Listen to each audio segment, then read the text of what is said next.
Vigilância em Saúde, Ética Profissional.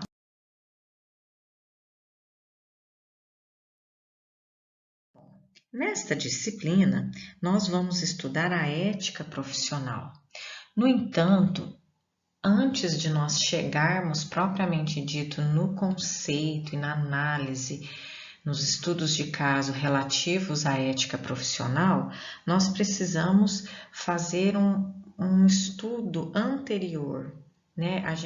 É uma disciplina bastante filosófica, que vai nos trazer bastante reflexões e pensamentos. E eu convido você, aluno, a fazer essa reflexão comigo. Nós vamos estudar agora juntos alguns pontos importantes e ao final dessa aula 1, você vai realizar a tarefa 1, que é um exercício bastante reflexivo, porque a gente quer caminhar juntos para chegarmos no ponto da ética profissional. Enfim, nós vamos começar pensando quem é o ser humano. Filosoficamente, historicamente, essa pergunta é feita por muitos pensadores, por muitas pessoas. Todos nós, em algum momento, pensamos: o que me caracteriza? O que me faz ser só eu? Qual que é uma característica marcante sobre mim, né? Atualmente teve até uma brincadeira na rede social falando assim: se você me conhece, complete a frase. Você conhece a Milene? Qual Milene? E aí a pessoa iria descrever: a Milene da escola, a Milene que trabalha em tal lugar. Na verdade, isso foi uma busca para o que me caracteriza. E o que é mais interessante é que as respostas são muito diversas. O que me caracteriza para um nem sempre é o que me caracteriza para o outro, né? Outras perguntas que trazem reflexão, que são amplamente difundidas, é: o que nos distingue dos outros seres vivos? O que eu, enquanto ser humano, sou diferente de um outro animal? Né? Qual que é o que nos faz ser distinto e diferentes deles? E aí nós vamos ver que, com relação a quem é o ser humano, existem várias possibilidades de interpretação. Compreenda, aluno, que nós estamos falando de possibilidades de interpretação, estudos, análises, reflexões. Uma dessas posições fala que os seres humanos nascem com capacidades básicas prontas. Então, o que a gente tem de capacidade, de conhecimentos, de habilidade já nasce conosco no nascimento e não vai mudar ao longo da vida. Essa teoria nós já sabemos que ela já não é muito aceita, porque a gente sabe que uma criança, ao nascer, é bem diferente, né? Quando ela tem 1 ano, quando ela tem 5, quando ela tem 10, 15, 30. Então surgiu sim outro pensamento, que nós temos ao nascer capacidades já prontas, capacidades definidas, que vão amadurecendo com o passar do tempo. No entanto, essa outra interpretação sobre o que é o ser humano traz que essas capacidades se desenvolvem independente do meio em que eu estou inserido, independente do que eu aprendo ou deixo de aprender. E aí, posteriormente, veio uma terceira análise, que diz que nós não estamos prontos ao nascer e vamos desenvolvendo. Nós somos seres em construção da nossa personalidade própria, do que é específico nosso, do que nos caracteriza. E essa construção se dá ao longo do tempo, de acordo com aquilo que eu vivencio, com as experiências que eu tenho na minha vida social e cultural. Então, eu trouxe essas duas fotos para a gente pensar em algo muito simples. Para quem já viu um potrinho nascer, o cavalinho nasce e ele sai andando. É lindo, né? Cambaleante, tem uns que até dá uma caída, mas ele levanta e sai andando. Já um bebê, todo mundo sabe que não. Vamos fazer a seguinte reflexão: se nascer um potrinho e acontecer alguma coisa lá no sítio e for todo mundo embora, ficar só o cavalinho lá, ele tem chances de sobreviver. Ele vai andar, procurar alimento, água. Digamos que nasce um bebê humano e ele é colocado lá numa caixinha e deixado. Ele vai sobreviver? Não. O ser humano tem esta característica. Ao nascimento, ele é extremamente dependente de outro ser humano para cuidar das suas necessidades básicas, como alimentação, né? Como proteção do frio, proteção de diversos perigos, de aspiração, enfim.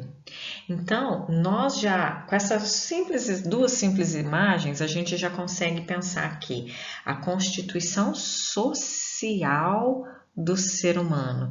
O ser humano é um indivíduo que é social. É impossível viver sozinho. E isso já está claro ao nascimento. Quando nasce um bebê, ele não é capaz de se virar sozinho. Ele é totalmente dependente e vai criando essa independência com o passar do tempo. Então, nós já vamos ver que essa ligação que o bebezinho tem com quem está cuidando dele, mãe, pai, uma avó, um cuidador, quem seja, é um outro ser humano adulto, geralmente. Então, essa ligação afetiva que ele tem com essa primeira pessoa que cuida dele é o que nós vamos falar como primeira relação social. E a partir daí virão muitas outras relações sociais. Então nós já temos um insight aqui. O ser humano é um ser social. Passado o tempo, esta criança, esse bebê vai começar a crescer um pouco e terá convívio com outros seres humanos. Né? Mesmo enquanto bebê, ele já vai ter convívio com outros seres humanos, os familiares, os amigos, os vizinhos. Depois vai para a escola e aí vai ter o convívio com o professor, com os pares, né? Com as crianças da sua idade. E aí cada criança vai trazer características da sua família, e aí a criança leva as características da família dela, e ali é um momento de troca social, né? Então esse desenho aqui abaixo, um exemplo muito simples mostrando, né? A família toda gosta de ler, então a criança acaba sendo estimulada para a leitura. É claro que nós somos seres individuais, e vocês podem falar, eu sou muito diferente da nossa família. Nós somos, mas nós temos muito da nossa família sim, porque essa relação social é a primeira que nós temos, porque nós passamos inicialmente pela infância e é no meio dessa infância, desse convívio na fase infantil, que nós vamos criando alguns hábitos, entendendo alguns princípios, aprendendo a interpretar a vida sobre a ótica dessas pessoas que estão nos ensinando, né? Então, esse desenvolvimento do ser humano vai vir pela experiência das pessoas mais velhas que cuidam de nós, né?